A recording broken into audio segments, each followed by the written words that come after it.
21대 국회 후반기 원구성이 난항을 겪고 있습니다. 국민의힘이 누차 밝혔듯이 국회의장과 법사위원장은 원내 제1, 2 교섭단체가 나눠서 맡아야 합니다. 이것이 협치를 위한 상호 신뢰의 징표입니다.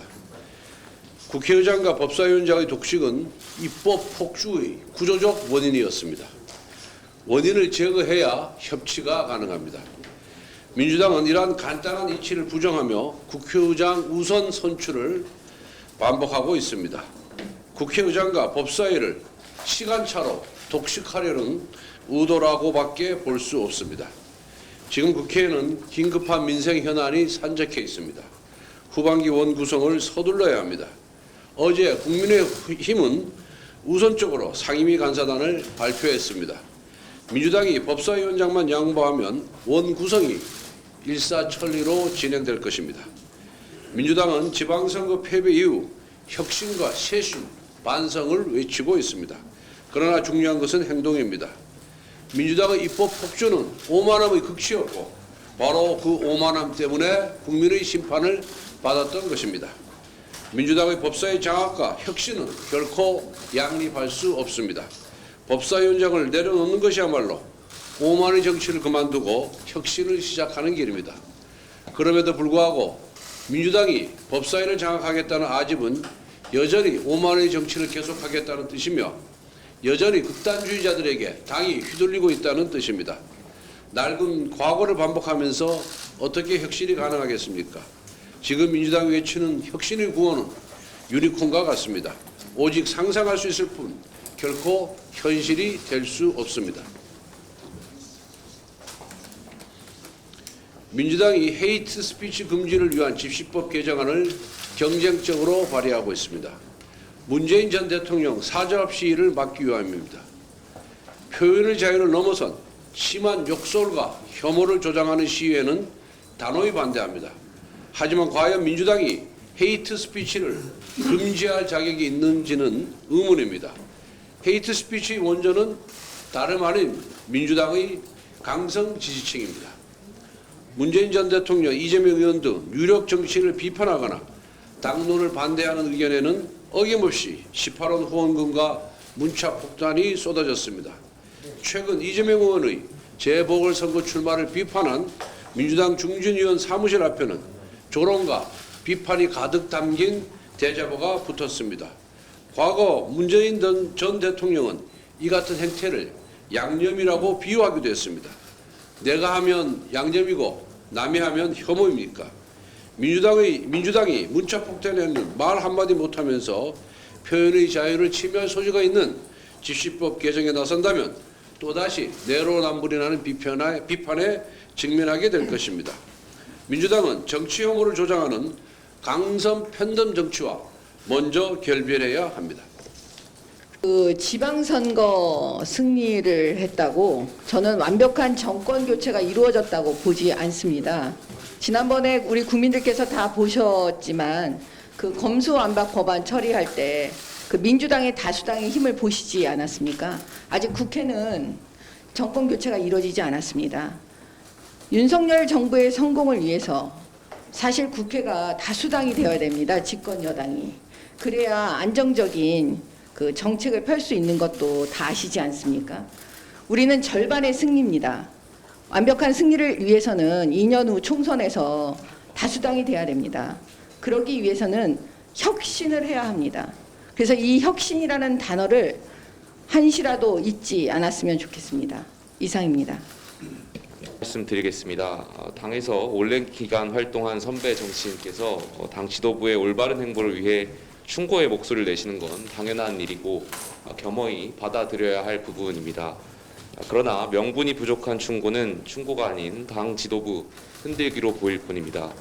명분이 부족하니 무엇인가 다른 의도가 있는 게 아니냐는 의심의 눈초리를 자초하고 당내 분란을 만들게 될 뿐입니다. 이번 지도부가 들어선 이후 우리는 국민들의 소중한 선택을 받아서 대선을 이겼고 정권 교체를 이뤘고 지방선거를 승리해서 새롭게 출범한 윤석열 정부의 국정 운영 동력을 뒷받침해줄 지방 권력을 가져왔습니다. 패배한 쪽이 내 탓 공방을 하는 것은 짐짓 이해가 갈 수 있지만 탄핵 이후 빠졌던 연패의 늪에서 벗어나 연전연승을 거둔 우리가 왜 지금 다시 당내 다툼에 빠져야 하는 것입니까? 지도부의 행보를 비판하는 명분으로 혁신이 출범을 말씀하셨습니다. 정권 교체를 이뤘지만 여전히 여당인 우리가 2024년도에 예정된 총선에서도 국민의 선택을 받기 위해 자만하지 않고 끊임없는 혁신과 쇄신을 통해 미리부터 국민들의 마음을 얻을 준비를 하겠다는 것이 뭐가 문제인지 저는 잘 모르겠습니다. 당을 혁신할 더 좋은 방법이 있으시다면 더 많은 국민들의 지지를 얻을 수 있는 혁신안을 소개해 주십시오. 저는 지금 어느 한쪽의 편을 들고자 하는 것이 아닙니다. 상식을 말하고 있는 것입니다. 당 최고위원으로서 당내 혁신 경쟁은 언제나 환영합니다. 혁신의 방법을 놓고 치열하고 건전하게 토론하고 경쟁했으면 좋겠습니다. 1970년대 5.1 쇼크와 같은 그런 스태그플레이션 위험성을 지금 경고하고 있습니다. OECD는 전 세계적으로 성장률 전망을 낮추고 물가 전망은 높이고 있습니다. 국내 외환 보유액도 3개월 지금 감소세로 복합적인 경제 위기가 지금 나타나고 있습니다. 이러한 위기에 기업은 이미 총력전으로 대응을 하고 있는데 국회에는 민주당의 법사위원장 절대 사수라는 발목 잡기로 원구성 협상이 지금 교착 상태에 빠져 있습니다. 민주당은 올 6월부터 법사위원장을 국민의힘에 넘기기로 분명히 약속을 해놓고 지금 염치 없이 생태를 부리고 있는 것입니다. 검수완박 강행을 위해서 국회 선진화법을 무시하는 가정 꼼수를 동원해온 민주당이 합의 파기에 나선 이유는 분명합니다. 대선과 지방선거에는 졌지만 국회 입법 권력은 제멋대로 쓰겠다는 것입니다. 검수완박 후속 법안도 일방적으로 처리하겠다는 것입니다. 검수완박 통과의 1등 공신인 무소속 민영배 의원의 민주당 복당 주장은 스스로 꼼수기획 탈당을 인정한 것입니다. 민주당은 대선과 지방선거에서 나타난 민심이 독주가 아닌 국정운영에서의 협치라는 것을 분명히 인식을 해야 합니다. 지금이라도 민주당은 21대 국회 후반기 원구성 협상에 적극 나서기를 바랍니다. 민주당은 국정운영의 동반자로서 윤석열 정부가 경제위기 상황 극복에 총력을 기울일 수 있도록 하루빨리 국회 정상화에 나설 것을 강력히 촉구합니다. 반도체 산업을 기반으로 4차 산업혁명을 선도하겠다는 국정 의지를 확고하게 밝혔습니다. 이제 대한민국이 미래에 나갈 방향은 확실합니다. 오늘날 대한민국이 초석이 된 산업화와 민주화를 넘어서는 미래 대한민국의 패러다임을 공고히 해야 합니다. 그리고 그 패러다임 중심에는 반도체가 있습니다. 국민의힘은 윤석열 정부의 미래 패러다임 구축에 뜻을 같이하며 반도체 등 미래 먹거리 첨단 산업 지원책을 적극 뒷받침하겠습니다. 첫 번째는 바로 공장 입지를 구축하는 것입니다. 안정적인 용수와 전력 공급 대책, 미세먼지 저감 시설 등 각종 환경 설비 지원 제도와 반도체 시설과 R&D 투자에 대한 세계 최고 수준의 인센티브 제공, 반도체 산업을 가로막는 규제 철폐로 대한민국의 반도체 하기 가장 좋은 나라를 만들도록 하겠습니다. 국민의힘 정책위는 가칭 반도체 산업 지원 특위를 설치하여 반도체 등 4차 산업 발전을 저해하는 덩어리 규제를 해결할 수 있는 방안을 모색해 내겠습니다. 둘째, 비메모리 분야와 소부장에 대한 지원을 강화하는 대책도 마련하겠습니다. 스타트업 육성, 대기업 투자 방안, 대기업과 스타트업 간 상생 환경 조성 방안 등을 마련하도록 하겠습니다. 특히 반도체 산업의 고질적인 인력난을 해소하고 미래 고급 일자리 창출의 원동력 개발을 위해 반도체 인력 양성 방안을 적극 모색하겠습니다. 반도체 관련 학과의 정원을 늘리기 위한 실질적인 입법 개선책도 마련하겠습니다. 반도체 산업은 그 자체만의 영향력뿐만 아니라 자율주행, AI, 4차 산업혁명 시대의 핵심 부품으로 장기적인 지원 대책이 반드시 필요합니다. 그동안 민간의 노력으로 이룩한 반도체 분야의 성과가 더욱 빛을 발할 수 있도록 정부와 국민의 힘이 앞장서서 기반을 닦고 지속성장의 마중물 역할을 하도록 하겠습니다.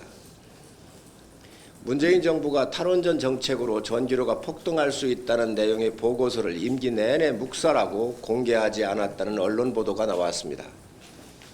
문 대통령 당선 직후 보고된 보고서에는 탈원전을 이행할 경우 2018년부터 매년 2.6%씩 전기요금 원가를 인상해야 하며 2030년에는 40%를 올려야 하는 등 13년간 누적 140조 원의 전기료 인상 요인이 발생한다는 내용이 포함되어 있습니다.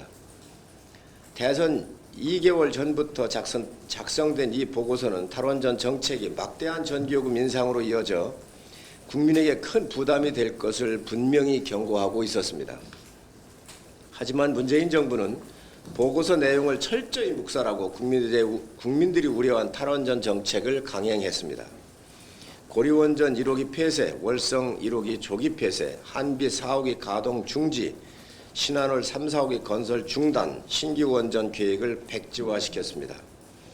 백운규 당시 산업자원부 장관은 22년까지 전기요금 인상 요인이 없다고 했습니다. 문재인 대통령도 17년 7월 탈원전까지 60여 년 전기요금 급격한 인상 없다고 말을 했습니다. 문 정권 내내 2030년 기준 전기요금 인상률은 10.9% 정도일 거라고 얘기를 했습니다. 인상 요인이 없었던 것이 아니라 잘못된 정책이 분명한 탈원전 정책을 강행하기 위한 국민을 속이고 거짓말한 것이었습니다. 대통령과 정부가 어떻게 이렇게 무책임할 수 있습니까? 이토록 뻔뻔하게 국민을 기만할 수 있습니까? 이제 한전 부채는 3월 말 기준 156조 5,352억 원이고 올 1분기 영업 손실만도 7조 8천억 원입니다. 일본 니온 게이제이 신문이 발표한 세계 워스트 기업 10위입니다. 국제적 망신은 차치하고 국민이 떠안을 막대한 부담은 누가 책임을 져야 합니까?